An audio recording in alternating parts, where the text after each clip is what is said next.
જય શ્રી રામ મિત્રો। આજના વિડીયોમાં આપણે જોશું હનુમાન બાહુકના પાઠ વિશે। આ પાઠ કેમ કરવામાં આવે છે, તેનું મહાત્મ્ય શું છે અને કયા લાભ મળે છે તે જાણશું। તે જાણતા પહેલાં અમારા વિડીયોને લાઇક, શેર અને સબસ્ક્રાઈબ કરો અને કમેન્ટમાં જય હનુમાનજી લખવાનું ભૂલતા નહીં। હનુમાન બાહુક શું છે?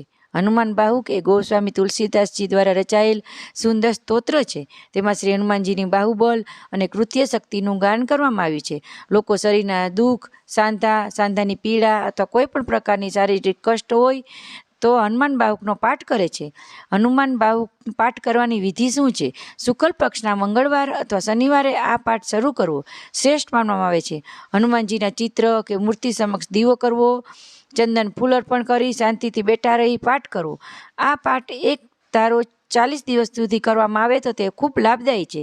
હનુમાનજીના બાહુકના પાઠ કરવાના લાભ શું છે? શરીરના કોઈ પણ બાધા, ખાસ કરીને હાથ પગ અથવા સાંધાના દુખાવા દૂર થાય છે, મનને શાંતિ મળે છે અને આત્મવિશ્વાસમાં વધારો થાય છે।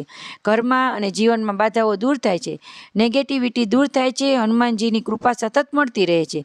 તો મિત્રો, આ રીતે હનુમાન બાહુકનો પાઠ આપણે આરોગ્ય, શાંતિ અને હનુમાનજીના આશીર્વાદ મેળવવા માટે કરી શકીએ છીએ। જો તમને આ માહિતી ઉપયોગી લાગી હોય તો લાઇક, શેર અને સબસ્ક્રાઈબ કરવાનું ભૂલશો નહીં। જય શ્રી રામ।